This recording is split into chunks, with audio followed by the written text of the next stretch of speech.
Hello and welcome to DFS Coach Talk. It is Wednesday, February 24th, 2021. I'm Andrew Hansen alongside Joe Sarvati, affectionately known as Coach. And we've got a 9-game NBA DFS slate to break down for you. And we're going to build towards our two brains are better than one FanDuel GPP lineup today. Coach, you ready for that? I am extremely ready. I need a second brain. I'll tell you. I welcome it. My lineup wasn't as solid yesterday, but nice job on your part on the GPP. I know that got across the line for some of our folks. So good stuff and a great slate today. I'm fired up. Excellent. All right. Well, let's get after it here. We're going to go in order of start time, as we always do, get you ready for Draftkings and FanDuel, and then put our heads together for that GPP lineup that you can plug and play on FanDuel. So, with these 9 games, we have 8 teams involved in a back-to-back. We don't have any totals over 230 today at betus.com.pa, our presenting sponsor. So, lower totals than yesterday. We're going to have to grind it out here. In game 1, we've got Golden State and Indiana. Back-to-back for Golden State after that win in New York. This one is one of the higher totals, 229.5. So in fact, it is the highest. Indiana favored by 2. And in terms of news, everybody's good to go. Looney and Wiseman came back last night.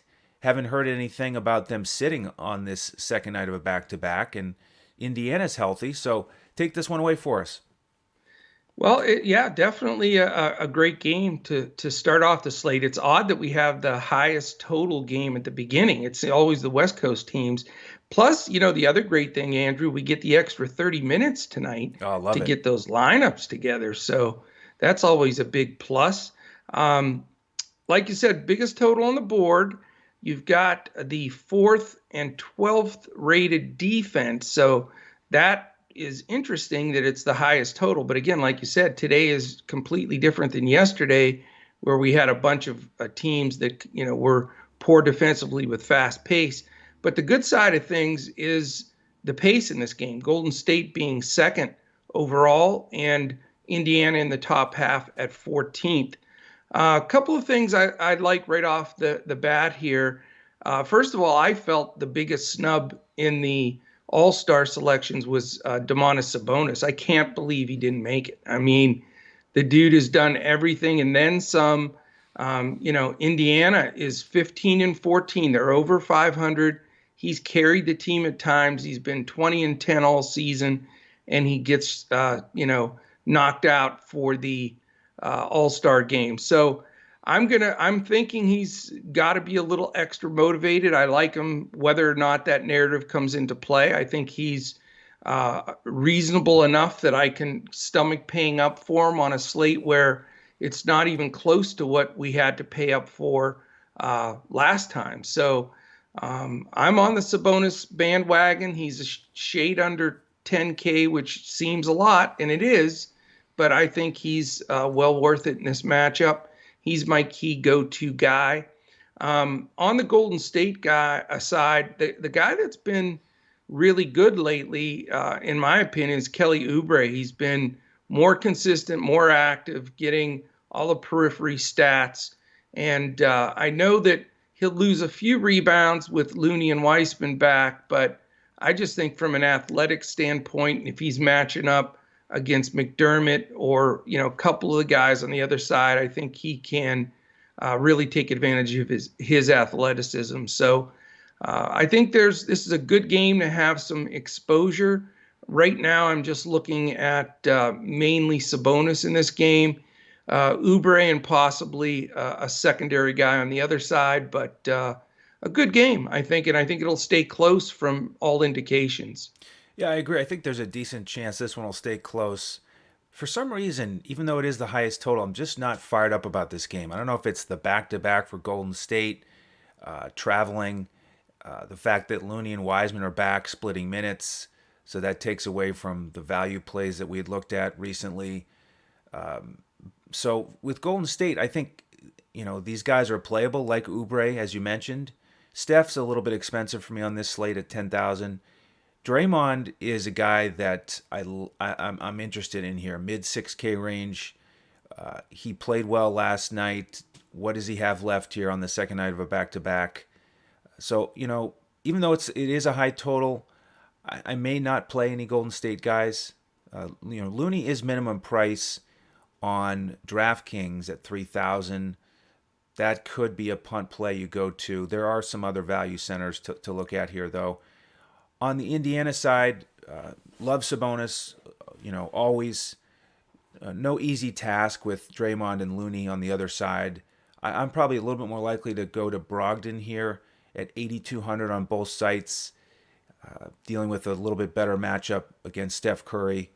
And then these other guys for Indiana, they're all playable for me as a one-off. Aaron Holiday is really cheap, but McDermott, Justin Holiday, especially as that small forward on FanDuel, there's a handful of guys in the mid 4K to 5K range that you could plug in as a one-off and take advantage of this pace. So, I guess if there's a star for me, it's probably Brogdon or a one-off, or I may just pass this game on some of my lineups. A quick question, because I wanted to try to put an Indiana, backcourt guy in there somewhere, but I just, between Brogdon, McConnell, Aaron Holiday, Justin Holiday, Doug McDermott, Jeremy Lamb, I'm like, where are all these minutes going to come from? And then can you imagine when they get LeVert and TJ Warren back? I don't know what they're gonna have a 13-man rotation. I don't know what they're gonna do. Yeah, that'll be a game changer. And right now, it is more crowded than it has been. You're right, because McDermott was back in the starting lineup. TJ McConnell went back to the bench. Yeah. So it is a little bit crowded there for sure.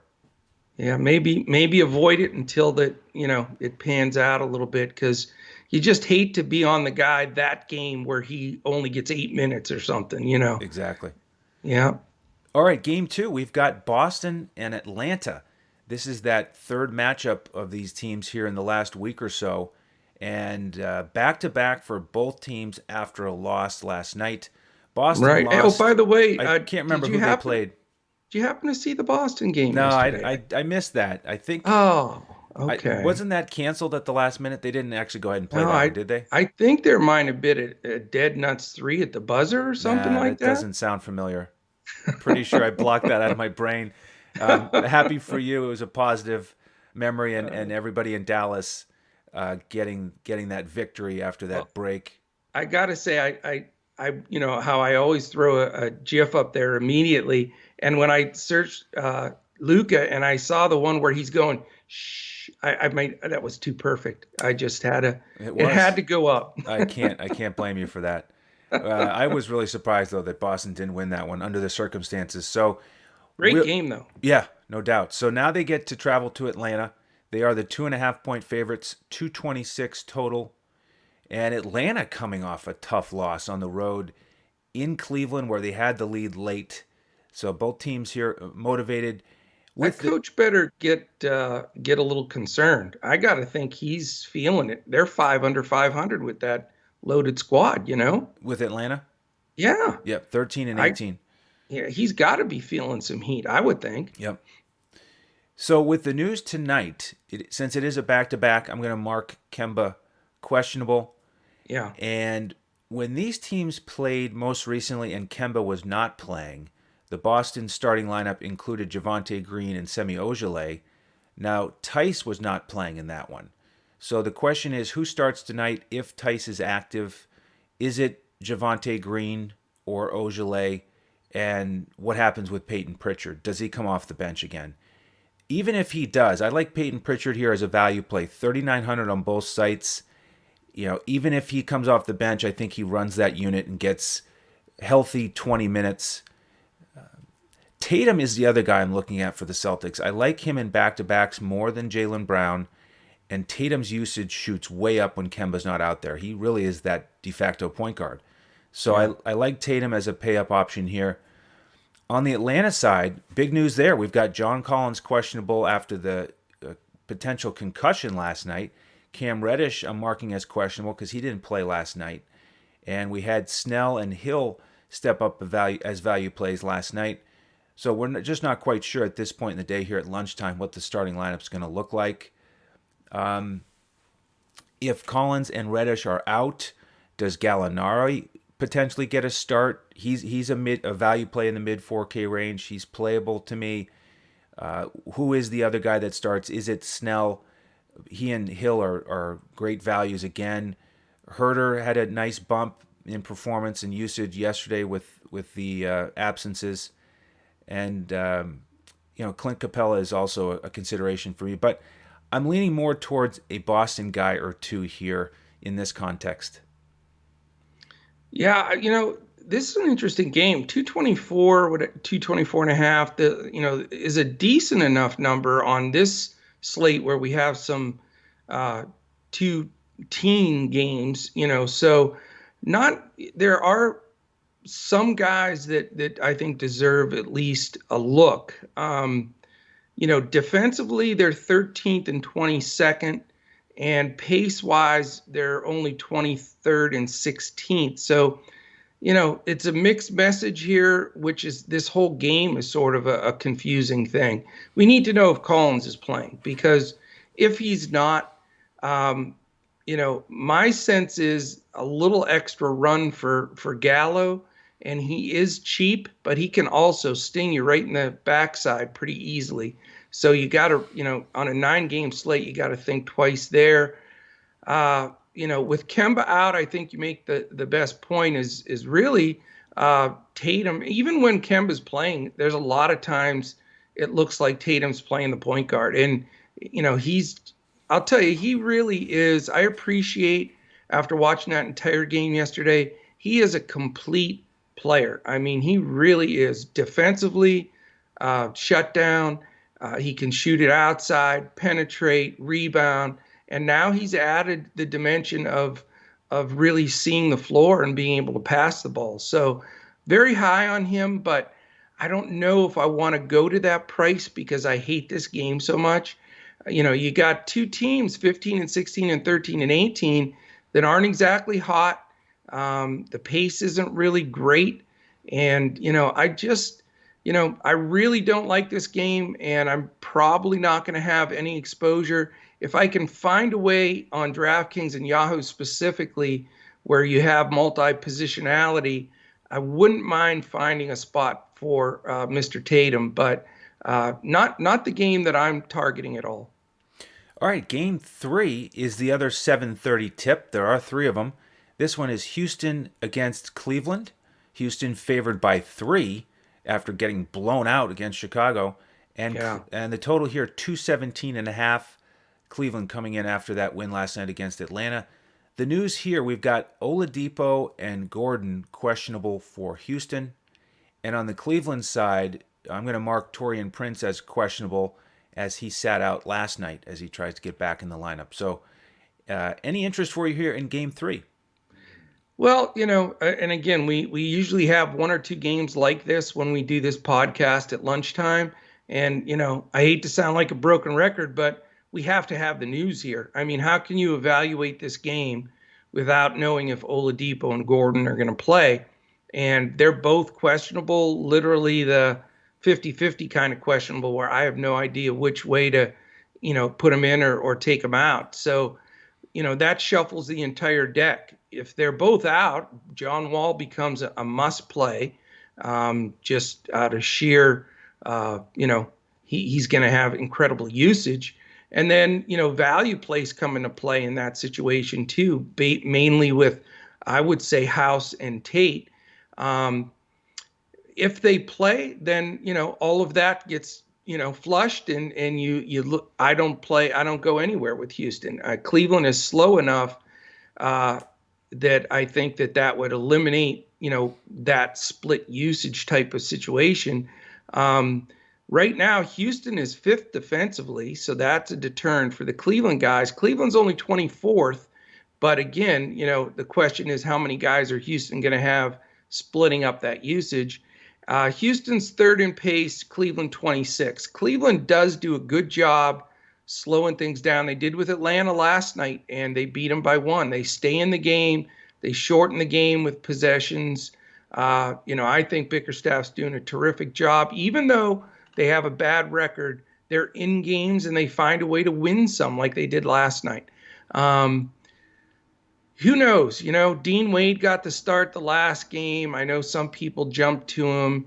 Jared Allen has been solid. I think he's probably the best play from this game, considering the fact that this, dumpster fire of Houston, they're cutting Cousins, and, you know, uh, their main guy is still out, Wood, and so they have a gaping hole inside, and you would think Jared Allen would be the guy to really take advantage of that. So, I just wish his price was a little better, but he certainly, to me, is the playable guy on the Cleveland side. I know a lot of people have put in Garland lately because his price is somewhat value. Sexton's a little too high for me, but certainly can have a game where he can blow it out. But those are the only guys I'd be interested on the Cleveland side.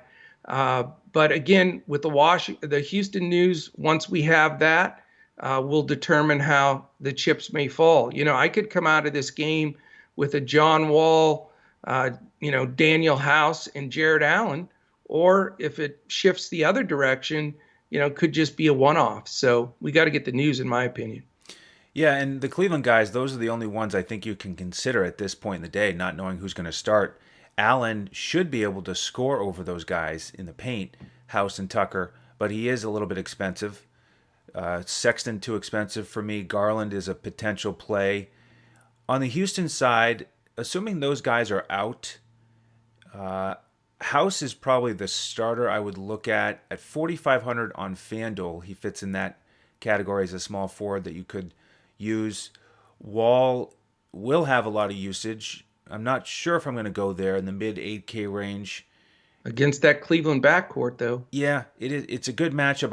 I hate the fact that his minutes were so down in the last one. I know it was a blowout, but if Oladipo and Gordon are out, he doesn't have as many weapons to go to either. Right.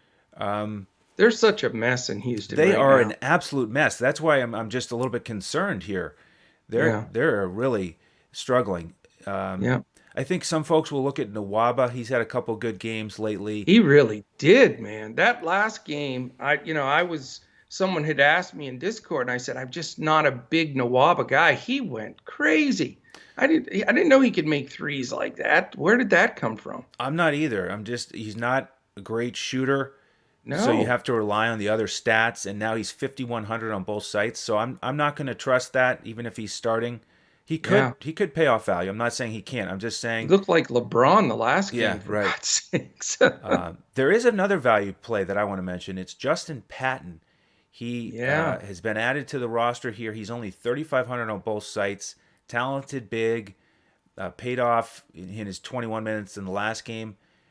I like him as a GPP option here off the bench. So that's the way I'm going to go here with value plays. Maybe House, maybe Patton. Let me give the warning on Patton. He was a Dallas Maverick in their G League and just did not get it done. He was awful. They cut him. They let him loose from the G League. So I don't know where they dug Patton off the scrap heap, but when I was watching the other day and he was in there, I was like, when the heck did the Rockets sign Justin Patton? So I am definitely not a fan, but he's the kind of guy that will start, and just as a warning, I mean, that I see that he'd start and get like 10 minutes, so, buyer beware. I mean, you may get what you pay for at the bottom dollar, but if somehow they're desperate enough to try to put a big up against Jared Allen and he gets 25 minutes at min price, why not? That's the idea for sure. All right, game 4, we shift to the 8 o'clock tip-offs, starting with Toronto in Miami. 214.5 total. Miami favored by 3. The news here, we've got Lowry probable to get back in the lineup. Right. And then with Miami, big news here, Hero and Dragic are both questionable. So what do you like here? Well, this is a game I'm really excited to watch. These are two of my favorite teams after the Mavs. I just like these two teams and their coaches. That's why I'm more of a coach fan than anything else. And Nurse and Spoelstra, what a terrific matchup. Possibly the two best coaches in the league, in my opinion. But 16-16 Toronto after the 2-9 start. They've certainly turned it around. and they haven't been healthy the whole time either. And then the Heat are still 3 games below 500, but they're steamrolling back into the hunt as well. So you got 2 good teams, 2 good coaches, but it's a low total, and you have 2 top 9 defenses with Toronto 9th and Miami 7th. So that's certainly a concern. And pace isn't exactly anything to write home about. Toronto 12, Miami down to 24. So, I think this is a great basketball game to watch. I'm excited to watch it, but I'm not going to be loading up DFS-wise in this game by any stretch. Certainly respect both teams' defenses. I would say with Lowry more than likely playing, that eliminates Powell from consideration and certainly takes a hit to Van Vliet. And Anunoby's been back now, so Siakam, Boucher, Baines, they're splitting minutes. I'm just not interested unless Toronto's going against a very poor defensive or fast-paced team. So I won't be rostering anyone there. Miami with, their two of their main guards out with Dragic and Hero, you have to look at Nunn and Butler as the 2 guys, I think, as the most usage jump. Duncan Robinson, believe it or not, and I did a little basketball-reference.com digging and some scenarios with guys on and off the floor. And Robinson gets his shots basically regardless. I mean, most of the time, he's going to get those threes up. They run a ton of plays for him. He moves well without the ball. He likes to catch the ball off the curl screen. So my point is, with Dragic and Hero out, his usage doesn't go up enough to justify more ownership. In fact, his efficiency decreases because really Hero and Dragic are the 2 best guys to get him the ball coming off of those screens. So I'm not interested in him either, or Strus or any of those guys off the bench.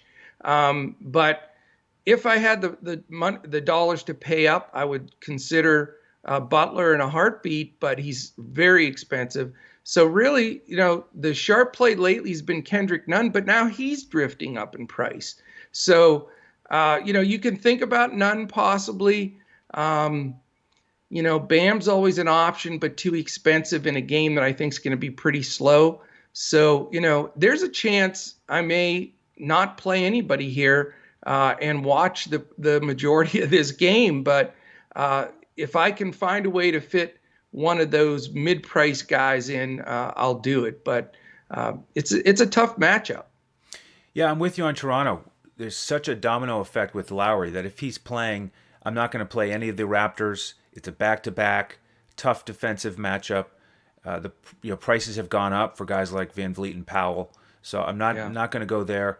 On the Miami side, I will still consider Nunn, especially on FanDuel. He's only 5,600 if both those guys are out. Sure. And upper 30s minutes probably. Yep. And agree with you on Bam being expensive here.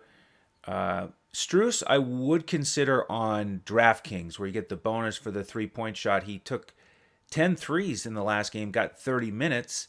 Yeah. And we've talked about this in Discord, how, few games ago, I didn't trust playing him, and we couldn't trust his minutes, and I still don't think they're locked in. No. But, the bench is a little bit shorthanded here, and they've gone with a much tighter rotation here recently. And so Strus, it's Strus and Iguodala and Precious Achiuwa. That's basically it right now off the bench. So you could throw him in a GPP, but None my favorite play out of this game. I'm with you. All right, the next 8 o'clock game is Minnesota and Chicago, and this is a exciting one. I like this 229 total. Chicago favored by 4. And the news here is clean. We do have a back-to-back for Minnesota, but at this point in the day, I don't see any key injury designations. So are you interested in this one? I certainly am. No question. I mean, the spread being around 4 and the second highest total on the board. And then you've got the only team that match up on both sides of the coin with 23rd and 20th defensive rating, which is not good, and 5th and 6th pace rating. So you got a lot of potential here for some big points going up on the board. And I definitely like a few guys. I think I don't think it's cut and dry that it goes directly to specific guys. I think there'll be ownership spread out on both of these teams. The Timberwolves are 7-25, second game with the new coach. So you'd never know what to expect completely with Minnesota. It's going to be a different situation. We don't know for sure what that rotation is or the minutes that are going to be allotted completely. We have a sense of it, and you can take a few chances there, but I wouldn't say it's concrete. Now on the Chicago side, it is. They're 14-16 and playing pretty decent ball, and I think they've got multiple guys. I played Patrick Williams the last time out, and he had a fantastic game. He's really coming into his own. He's a potential play. Wendell Carter smashed the last game. I mean, it was against was it against Houston with It no was. bigs? Yes. Yeah, see, that's the other reason. If Carter smashed that big, it makes you think Jared Allen could make some huge noise today. But Cat isn't exactly defensive presence, and so Carter certainly deserves some attention. You can go up to my favorite guy, Levine. In a case like this, he certainly could have one of his blowout games. There'll be some guys looking for value with Temple, and tell you what, if you plug him in at that low price, he's getting 30 some minutes, and he's going to get high 20s generally in DFS points. High floor, but not a high ceiling. So he's a decent cash play for a guy to help make your salary work. But on a 9-game slate, I hate to take that many risks. Kobe's playing decent ball, and he's going to get to go against Rubio defense a majority of the time, and so I think Kobe's in play. So I could see myself with two of the Bulls for sure. I could make a case for all 5 starters, really. And then, Thad Young's been fantastic too. So I have no idea why I've been like a Bulls maniac lately, but they seem to be in good spots, and they're playing well and scoring, and their games are usually pretty high up there. Now, as far as on the Minnesota side, and I can't wait to hear your take here, is I toiled around with Edwards, but I do really respect Temple's defense, so that concerned me a little bit. I know you don't like him, and he usually doesn't make his number, but this is the kind of game Malik Beasley could cause some trouble if he gets the run. Vanderbilt's still a cheap price if you're going to get a decent amount of minutes out of him. Not sure I want to pay all the way up for Cat.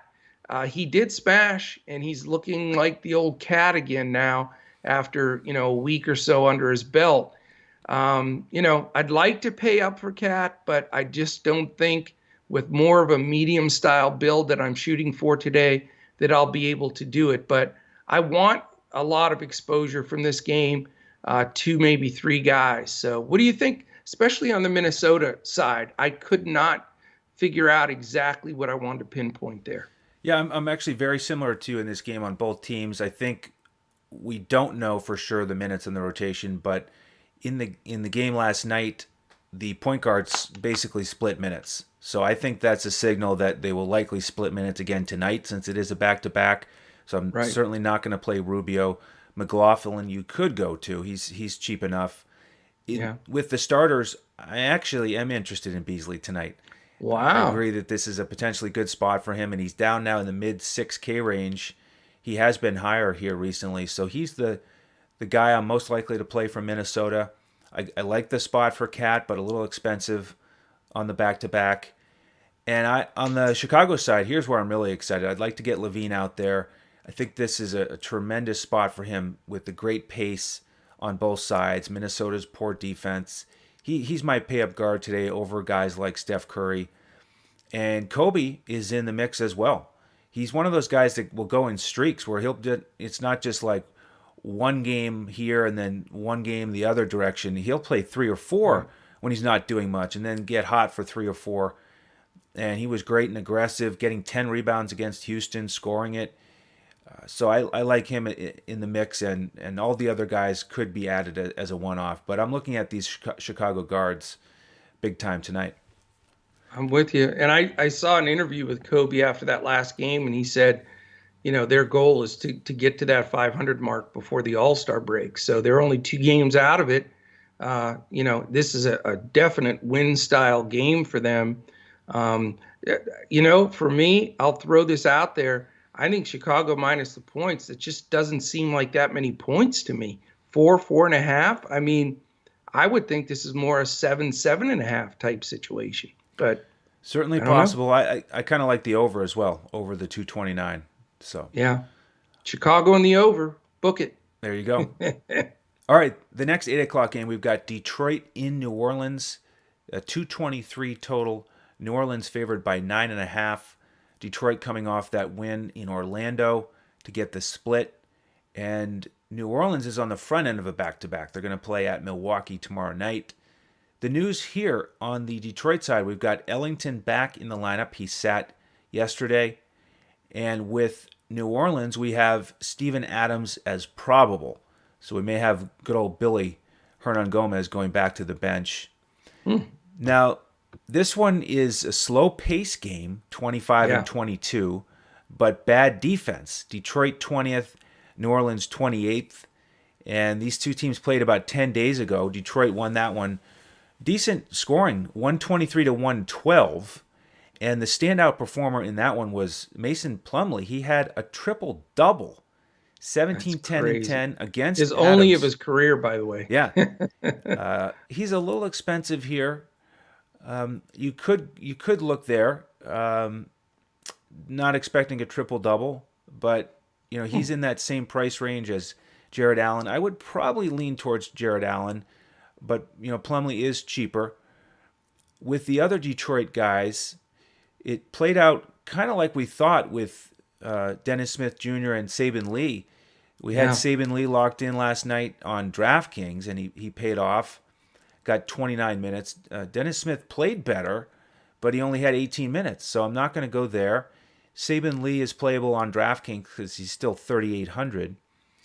And then Bay and Grant, again, they make sense as a one-off, depending on your lineup construction against this 28th ranked New Orleans defense. On the Pelicans side, Ingram and Zion were both solid against these guys. No reason you can't consider one of them. Lonzo Ball is also in the mix for me. So 6,400 on DraftKings, I think, is an option. And then Hart, 4K range, always in play off the bench. So maybe a one-off here for me, but I'm not overly excited about this game. Yeah, I mean, it could be a competitive game. I know New Orleans is a big favorite here, that almost double-digit spread. By the way, we have, I saved the post in Discord. Mr. Shane Caldwell insists that Saban Lee will outscore Lonzo Ball DFS points. How about that? That is a bold prediction. Call. It is bold. And Lonzo Ball happens to be our thumbnail today. So, he's going to use that as excitement to play even better. But, I think Lonzo's a great play here. I really do. I'm not afraid of the Smith Lee defense that they're going to split on him. And I think even though it's a slower paced game, I think that there'll be a chance for him to get a lot of assists, feeding it into Zion specifically. They'll certainly post him up and see if he can take advantage of Grant. Now, Grant's a fine defender, but he's, slight build. He's thin. Zion is, powered him pretty good last time. And my concern about playing Grant would be the foul trouble aspect of it, because, once he comes out and doesn't play Zion, that they don't have a really good secondary matchup for him.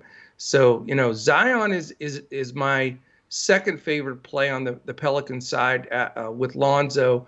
I think they're both possible. I get the Plumlee thing, and I know he had a great game against them. I have Adams as playing right now. He's probable, but I think that Adams will do a better job on him. He had a lot of balls bounce his way and things. The stars were aligned for him to get a triple double. So, I mean, certain regression there, and his price isn't that great anymore at all. So, he's tempting, but I don't want to go there. Now, the two guys in Detroit I'm interested in are Saban Lee because he's going to probably get 30 minutes again. And he's playing fantastic basketball. I mean, he really is. He's taken advantage of this opportunity, and his price is still decent, better on FanDuel than DraftKings. And then Sadiq Bey, his price hasn't jumped as high as it probably should, considering he's getting minutes in the 30s consistently. And I think that this kind of matchup, he could be decent as well. So don't want to have overexposure here. I think there might be a little more ownership on this game because of the big names, specifically on the Pelican side. And it's probably not warranted, with the pace of play. But I do think, Ball, Zion, Sadiq Bey, and I call him Bruce Lee, but Mr. Saban Lee, I think you got to look at those guys because there's value with a few of them. So interesting game. Absolutely. All right, we have one other 8 o'clock tip. It's San Antonio in Oklahoma City. 216 total here. Oklahoma City favored by 1.5. And there's big news here with San Antonio. So I'm going to set this rotation for you, Coach, and see what you think. Okay. Because we've got a bunch of guys out. DeRozan, Derek White, Keldon Johnson, Rudy Gay, Vassell, Weatherspoon, and then LaMarcus Aldridge questionable. So there's just not much left on the roster here for San Antonio. This is how I think it's going to play out. We know that DeJounte Murray and Lonnie Walker are going to start, and Pirtle's going to start. Now, if LaMarcus Aldridge is active, he'll obviously be out there. Then we have an opening at small forward. I think it could be somebody like Keita Bates-Diop, or if they go small, then maybe Patty Mills starts. But Pop really likes bringing him off the bench. Other than those 6 guys, the only guys there on the roster that I think will be out there tonight, potentially in the rotation, are Trey Jones, Trey Lyles, and Drew Eubanks. So how about that group? It's a spot for potential value, but how do you break down that potential rotation? Well, I mean, I think you hit the nail on the head, really. I mean, they don't have that many options. As of right now, I think they start Patty Mills. That's just my guess. I think they use Murray, Mills, and Walker and with Pirtle and whoever the other guy is they can, that plays. Now, we have to keep an eye on this game because they're dangerously into that, not having 8 guys. So hopefully nothing else goes haywire in that game and they can play it. The usage, obviously, with no bench and no rotation, this might be the value play. I mean, they're 11th and 14th, which is reasonable defensively, but they're a good pace, 10th and 11th. So, then I think the number is a little low too, but probably considering the lack of depth, I can see why Vegas has set it at that. But for DFS purposes, even if it does only get to 218, it's not going to be spread out like it normally is by any stretch on the San Antonio side. So, I'm interested when you do your take, but I think you pretty much have to take 2 Spurs out of your 8-man team. It seems like if you choose the right 2 Spurs, the game doesn't even have to really stay that close. There's not a ton of options here. I know we can't trust Pop, and he does really bizarre stuff, but either DeJounte Murray, Patty Mills, and Jakob Poeltl, those 3 guys for me are the 3 guys that I'm looking at as my top 1, 2, 3. Probably Mills because of the value, then Murray, then Poeltl. I would love to have 2 of those 3 guys no matter what because of the high 30s in minutes, because of the usage potential. It's a great opportunity. And again, this is something we've never seen in previous years. We've got all these quote unquote COVID sit days where you've got teams with only 8 players. And in general, if you can choose the right couple of guys every time that that's happened, there's usually a couple of teams that are 8, 9x. I think we had 11x the one time, because there's guys that are usually get 20 minutes that are getting 38 minutes, and it changes the entire complexion of their results DFS wise. It may not in the total over under of the game, but it certainly is not dispersed amongst multiple players. So I'm high on having some Spurs without question.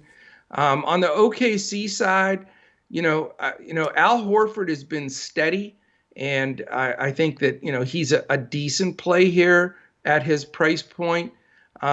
Certainly Shea if you want to pay way up, but I like DeJounte Murray defense. I think he'll guard him a good chunk of the time. And Maladone is cheap enough that you can give him a look. But now that Oklahoma City has a lot of their guys back, all that bench group with Diallo, etc., is starting to, lessen the sting of the OKC guys on that side. So, I got a feeling, Andrew, I'm going to come out of this game with 2 Spurs, and probably that's it. But that's what I'm looking at now. Yeah, I'm probably the same way. I like Pirtle here to get big minutes. He's been solid lately as the starter with big minutes. Yeah. Patty Mills could certainly spike here at a good price.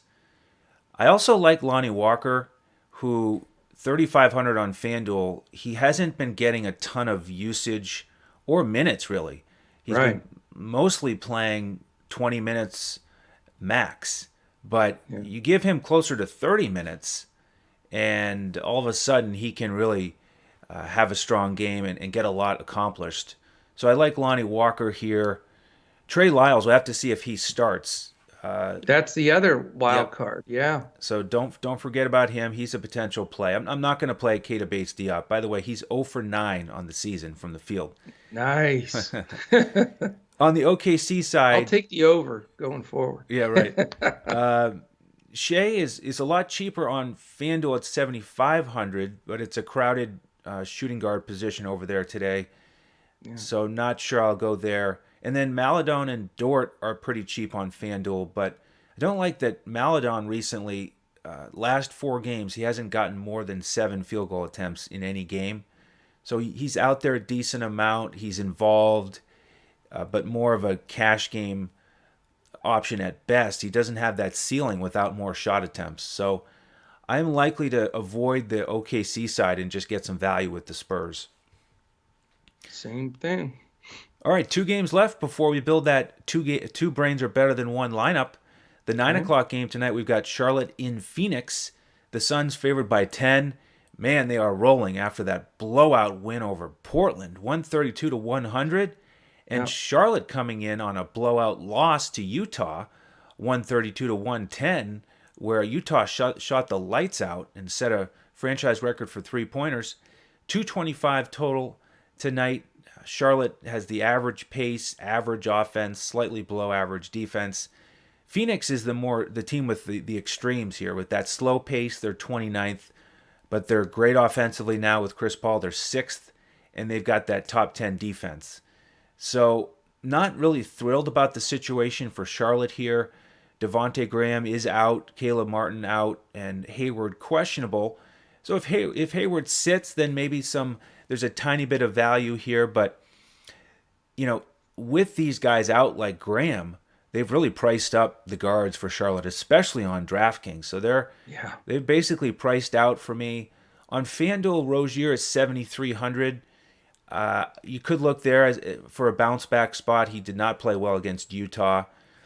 Cody Zeller is a cheap option here, 5K or less on both sites. I think he'll get solid minutes against Ayton. He hasn't been getting minutes in the 30s. No. So not a great situation there, but this could be a spot where he gets back in the groove a little bit.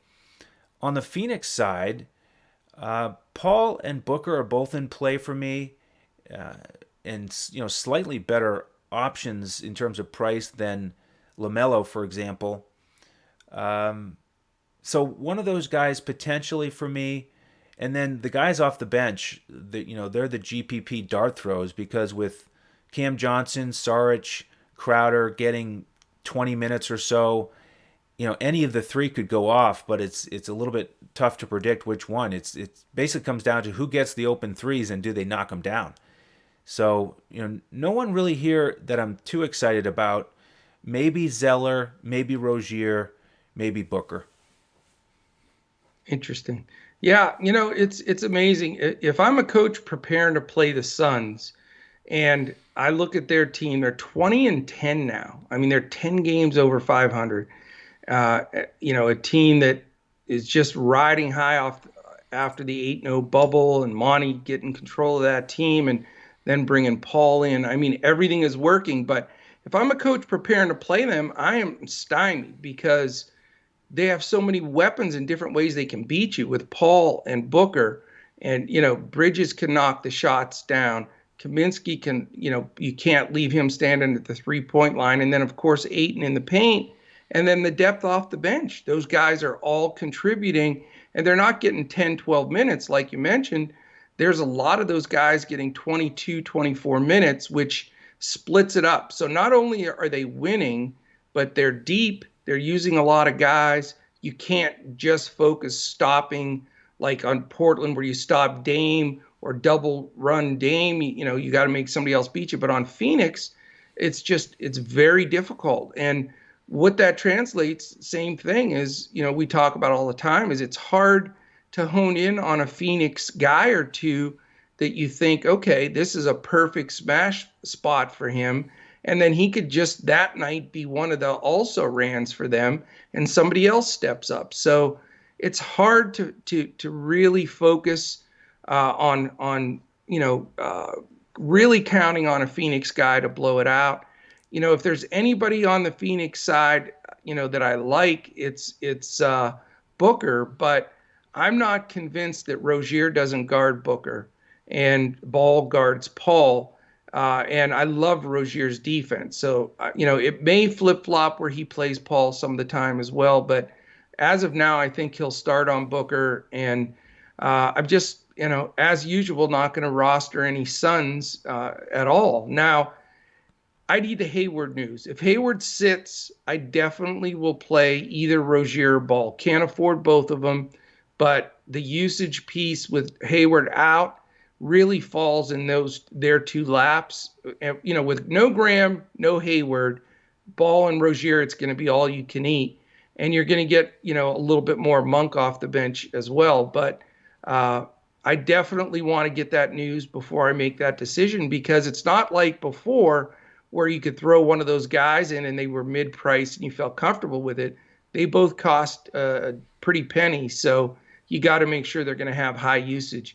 I want zero to do with any of the bigs from Charlotte, so I'm never going to waste time talking about them. They will not give Zeller more than like 22 or 24 minutes that I've seen in like 10 games. PJ's not consistent whatsoever. Biombo off the bench. I don't want any of that Lamarcky or whatever you want to call it. All right. Well, we've got an exciting game to finish up with in terms of you think the powers out west as the Lakers and Jazz are going to face off in Utah.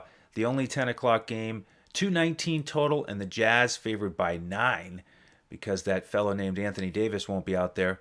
Kuzma and Markieff Morris are probable, and everybody healthy over on the Utah side. So any interest here in the late night game? I am so excited to watch this game. Utah 25-6, and they're just beating the daylights out of people. It's incredible. And they're almost a double-digit favorite. I don't believe, and we'll have to look this up, Andrew. Have you seen one time that the Lakers have almost been a double-digit dog since LeBron's gone there? It probably hasn't happened. I doubt that it has either. So, I mean, that is pretty amazing, and that is a testament to how incredible Utah's playing. So, I haven't paid up for a whole lot of guys. Guess what? I'm going with LeBron, man. This is going to be, he knows this game is going to be watched by everybody. It's a litmus test for what's going to come up into the playoffs. This very well could be the Western Conference final preview. And I know that they don't have AD, and that's a built-in excuse. But when have you seen LeBron not get himself beyond hyped for a game like this? And I think he's going to come out and just dominate in stretches. And it's not, I know Utah's phenomenal. Their defense is phenomenal. And they just are playing better than anybody in the league. But it's not like they have that one lockdown defensive guy to guard LeBron. They'll probably put Royce O'Neal on him. He's their specialist, but he's not like a first-team All-NBA defender, in my opinion. And I just think LeBron steps up and really owns this game. I think he could. I know it sounds crazy. It's only a 218.5 total. They're almost a double-digit dog. But I think LeBron could be the highest scoring guy on this slate. And that's really putting myself out there. It's against Utah, in Utah. So I like LeBron today. He's the guy I want to go with on that side of the ball. The secondary guy that I'm looking at this point is Kuzma. I like the way his game is shaping in rounding into form, especially since Davis is out. He's getting more usage and playing with a little more confidence. He's more selective on his shots. I think he was forcing a lot, trying to prove himself, get the extra minutes, etc. Now he's letting the game come to him a little bit more, and I think that he's in play. On the Utah side now, we haven't had this. Lakers are 1 and Utah's 2 in defense. So we have the two best defensive teams. So, you don't want to go too deep here. And it's not exactly a tap dancing on 17th and 20th on pace. So, if anybody stacks this game, it's good luck with that, because I don't think that that's really the way to go. I would like to have a correlation for James on the other side of this. And, Mitchell's going to be the guy that everybody's buying up to. But I don't particularly think, price-wise, it makes a lot of sense for me anyway. I would prefer to go with one of these three secondary guys, Conley, Bogdanovich, or Clarkson. I think those three are in a price range that it makes sense. I think all three of them are going to get a ton of burn in this game, and I think that that's a very reasonable spot to go with one of those somewhat value guys to bumper correlation-wise against James. I don't want to go Gobert here. I think Gasol throws a big enough body at him and can still defend and, do a decent enough job. And again, there's not going to be a ton of pace. There's going to be good defense. And I know it limits LeBron's, the pressure to buy up for LeBron here. And I don't think he'll have the ownership he normally does.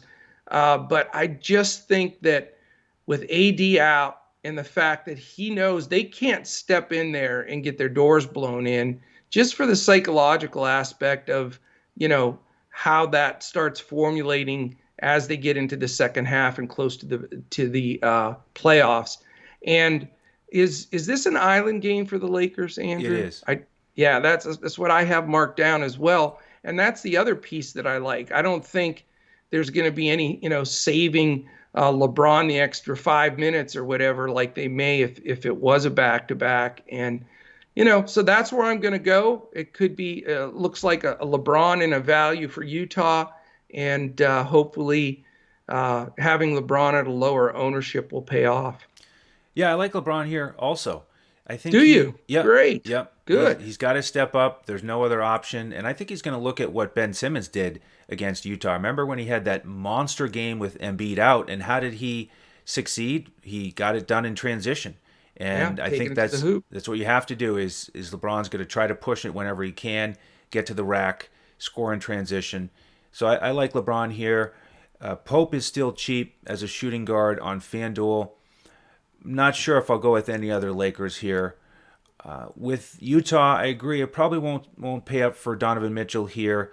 More likely one of the cheaper options. Royce O'Neal I like in the 4K range on both sites. Ingles playable for me at 5,100 as a small forward on FanDuel. But, yep, probably going to save a spot for LeBron here and hope he dominates. Nice. I love it. Why don't we just transition right to two brains and start right with LeBron James? Okay. Is that okay with you? I know he's That's 10-4, yep, and it ain't 10-4 good buddy. It's 10,400. yep. So here we go. We need value right away. Right, right. Well, yeah. So since this is a GPP lineup, we're going to get some value in there. Yes. Um, but I want to go with another high-priced star here. Uh-oh. I know you don't like him probably quite as much as I do, but this is if Kemba is out. I think Tatum takes over. He puts the team on his back. Sure. Boston needs this win, so I'm going to get Tatum in there at 9,400. I have no problem with Tatum. Now I'm going to try to find value right away, though, so we don't get ourselves in such a pickle that we can't get out of it. But I think Tatum's terrific. I'm fine with that. I'm going to go with $3,800 point guard Patty Mills. Okay. All right. He's going to get 30 some minutes. Yep, that could certainly work. I'm Yeah. good with that. I would like to go with another star here, and Oh my yep, goodness. I'm going to turn the Usually tables. you're the value I guy know, and I'm the spender. I know. Let's see how it works out if we switch it up a little bit. I want to get Levine in there at Holy 9,800. Toledo. Yep. Okay. So, Boy, now we're going to be talk about stars and scrubs. yep, we can do it though. Okay. Holy cow. What does that leaves us? 53.20 per man for the next 5 guys. Now we grind it out. Oh Lord. So much for Jared Allen was my next pick, but we can't afford him. So let's see. Oh man, that threw me a small curveball. I'll tell you what. What do you think of $5,400 Wendell Carter Jr. against Minnesota? Could do that. Pirtle is 800 more, but I'm trying to salvage dollars. yep. 5,400 is right on our budget. I don't trust Pop as far as I can throw him. Let's go with Carter. Okay. All right. Well, another guy in that range that I think could help make this lineup work would be Kendrick Nunn at 5,600.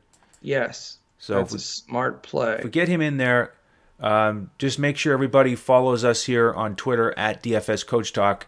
We'll make our changes to this lineup if necessary there on Twitter. Yeah, absolutely. Okay, I like this team a lot so far. I'm really liking this. I like this even for cash as of right now. But all right, I'm looking at a spot for value here that could cause some trouble. I'm tempted to go back to my guy. I'm going to do it. He's playing so well right now, and he's only 4,800, and that's Patrick Williams. Okay. Minnesota stinks. All right. So I'm staying on budget. We're right at 5,400 for the last 2 guys. All right. Well, what happens here if I go with somebody you often like, and I said it earlier, I'm more on him today than usual. Malik Beasley at 6,500 as a small forward. Man, you're making me go to the dollar store for my picks today. I do love the Beasley call, though. I'm completely comfortable with that. How much is he? He's 65. Okay. So that gives us 4,300 as a shooting guard. Shooting guard for 4,300? Let's see what we can do there. Ooh, that stings a little. Okoro, Windler, Ellington, Horton, Tucker, Naismith, Matthews, Pope, Walker. Ooh. Nobody jumps out at me there. I like Pope and Walker as potential plays there.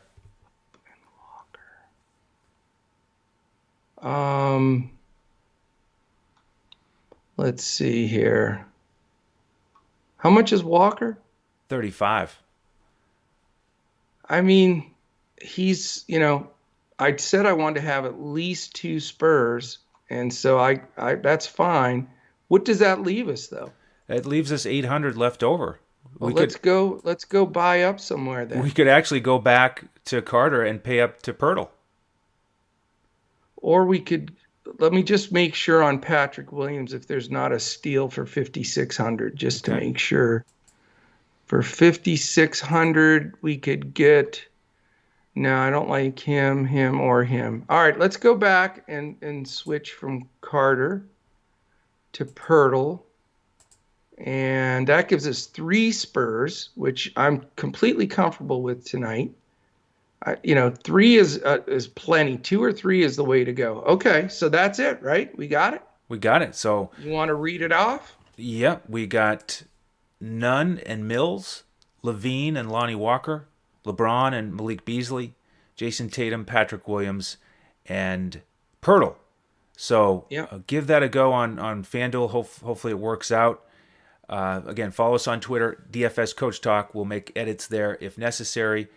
If you want to get the other lineups that we're going to give out tonight to our members, join us at dfscoachtalk.com. You can sign up directly there to become a member.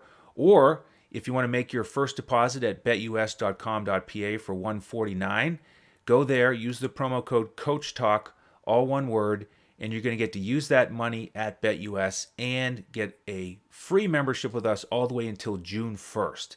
So it's our best deal ever. We encourage you to go do that. Once you've done it, let us know on Twitter. Again, at DFS Coach Talk. Love to have you subscribe to the channel on YouTube if you haven't already. And we'll be back again tomorrow with more NBA coverage. So on behalf of the coach and the rest of the DFS Coach Talk team, I'm Andrew Hansen. Thank you so much for tuning in, and we'll see you tomorrow as we look to crush it in DFS.